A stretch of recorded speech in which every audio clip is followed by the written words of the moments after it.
जब मैं रात को घर पहुंचा तो मेरी पत्नी ने खाना लगाया। मैंने उसका हाथ अपने हाथों में लिया और कहा, मुझे तुमसे कुछ जरूरी बात करना है। वो शांत बैठकर खाना खा रही थी। उसकी आंखों में कुछ दर्द सा साफ नजर आ रहा था। अचानक मुझे नहीं पता कैसे कहूँ, मगर मुझे उसे बताना ही था। मैंने बड़ी शांति से कहा, मुझे तलाक चाहिए। लगा जैसे उसे मेरे शब्द से कुछ फर्क नहीं पड़ा, बल्कि उसने मुझसे पूछा क्यों तलाक चाहिए। मैंने उसके सवाल को अनसुना किया तो उसे गुस्सा आ गया। उसने चम्मच उठाकर फेंक दिया और जोर से चिल्लाई, तुम इंसान नहीं हो। उस रात हमें एक दूसरे से बात नहीं की। वो रो रही थी। मुझे पता था कि वो जानना चाहती थी कि आखिर ऐसा क्या हुआ जो हमारा रिश्ता टूटने की कगार पर आ गया। पर मेरे लिए उसके सवालों का जवाब दे पाना नामुमकिन था। मैं अब किसी और से, प्रिय नाम था उसका, प्यार करने लगा हूँ। अब मुझे उससे प्यार नहीं रहा। मैंने उससे उसके वर्षों के प्यार की सजा दी थी। भरे मन से मैंने तलाक के पेपर तैयार किए। उसमें लिखा था कि वो पूरा घर, कार और कंपनी का 30% शेयर ले सकती है इस तलाक के बदले में। लेकिन उसने उस पेपर को देखा और उसने टुकड़े टुकड़े कर दिए। वो औरत जिसने मेरे साथ जीवन के 10 साल बिताए थे, वो आज मेरे लिए अनजान हो चुकी थी। मुझे इन 10 सालों का जो उसने मेरे लिए बर्बाद किए, मगर मैं क्या करूं, जो हो चुका उसे मैं बदल नहीं सकता, क्योंकि मैं किसी और से, अपनी पत्नी से भी ज्यादा प्यार करने लगा था। आखिरकार उसके सब्र का बांध टूट गया और वो फूट फूट कर मेरे सामने रोने लगी। मेरे लिए उसका रोना एक तरह से उसकी रिहाई की तरह था। तलाक की ये बात जो कई दिनों से मुझे परेशान कर रही थी और बिल्कुल साफ हो चुकी थी। अगले दिन मैं काफी लेट आया। मैंने देखा कि वो टेबल पर बैठकर कुछ लिख रही थी। मैंने शाम का खाना नहीं खाया था, लेकिन फिर भी मैं सीधे ऊपर जाकर अपने कमरे में सो गया, क्योंकि पूरा दिन प्रिया के साथ रहने और कई जगह घूमने बाद में थक गया था। शर्तें बताए वो मुझसे कुछ भी लेना नहीं चाहती थी। उसे सिर्फ तलाक से पहले 1 महीने का समय चाहिए। उसने आग्रह किया कि इस 1 महीने में हम दोनों वही पुराना वाला जीवन जिए जितना संभव हो सके, क्योंकि आने वाले महीने में हमारे बेटे की परीक्षा है। वह नहीं चाहती थी कि हमारे टूटे रिश्ते का प्रभाव उसकी पढ़ाई पर पड़े। मुझे भी यही ठीक लगा, मगर वो कुछ और भी चाहती थी। जैसे शादी के दिन में उसे उठाकर अपने शयन कक्ष तक ले गया था, उसी तरह हर रोज 1 महीने तक मैं उसे शयन कक्षा से उठाकर मुख्य द्वार ले जाऊं। मुझे लगा यह पागलपन है, मगर इन आखिरी दिनों को थोड़ा अच्छा बनाने के लिए मैंने उसकी यह शर्त स्वीकार कर ली। मैंने प्रिया को अपनी पत्नी की सभी शर्तें बताई। वो हंसने लगी। उसे लगा मेरी पत्नी कितने भी तरीके अपना ले, तलाक होना तो तय है। मेरी पत्नी और मैं किसी से भी इस दौरान नहीं मिले थे, लेकिन उस दिन जब मैं उसे पहली बार उठाकर गेट तक लेकर गया तो हम दोनों काफी अजीब महसूस कर रहे थे। पीछे से हमारा बेटा भी खिलखिलाकर खुश हो रहा था। अगले दिन यह काम थोड़ा सामान्य और आसान हो गया। वह मेरे सीने से लगी थी और मैं उसकी खुशबू महसूस कर रहा था।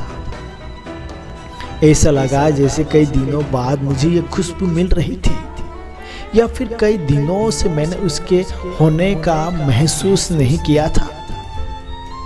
पहले जितनी उसमें वो कसाव नहीं था और चेहरे पर कुछ हल्की झुर्रियाँ नजर आ रही थी और बाल भी सफ़ेद होने लगे थे। ये वही औरत थी जिसने अपने जीवन के 10 साल मुझे समर्पित किए थे। चौथे दिन जब मैंने उसे उठाया तो वो पुरानी रोमांच लड़ने लगी थी। 5वें और 6वें दिन वो पुराना प्यार फिर जागने लगा। मैंने प्रिया को इस बारे में कुछ नहीं बताया था।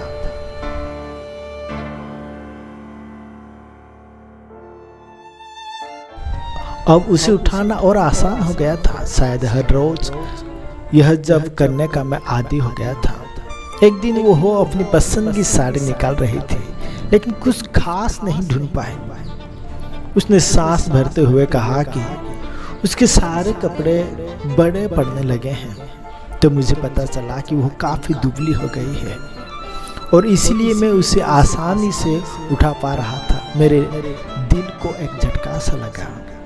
उसने अपने दिल में काफ़ी सारा दर्द छुपा रखा था। पता नहीं कैसे मैं आगे बढ़ा और उसके सिर को छू कर देखा। अचानक हमारा बेटा आया और बोला कि पापा, ये तो मम्मा को उठाकर बाहर ले जाने का समय हो गया है। उसके लिए अपने पापा द्वारा मम्मा को इस तरह उठाकर ले जाते हुए देखना जीवन का अभिन्न हिस्सा बन गया था। मेरी बीवी ने हमारे बच्चे को बुलाया और जोर से उसे गले लगा लिया। मैंने अपना चेहरा दूसरी तरफ कर लिया। मुझे लगा कहीं मैं अपना निर्णय न बदल लूं। मैंने अपनी पत्नी को रोज की तरह उठाया और बेडरूम से सिटिंग रूम होते हुए हॉल तक लाया। उसने प्यार से अपने दोनों हाथ मेरी गर्दन के आसपास रख दिए। मैंने उसे जोर से पकड़ रखा था, बिल्कुल हमारे सुहागरात की तरह। मगर उसका इतना कम वजन मुझे परेशान कर रहा था। महीने का आखिरी दिन जब मैंने उसे उठाया तो मेरे लिए एक कदम भी चल पाना मुश्किल हो रहा था।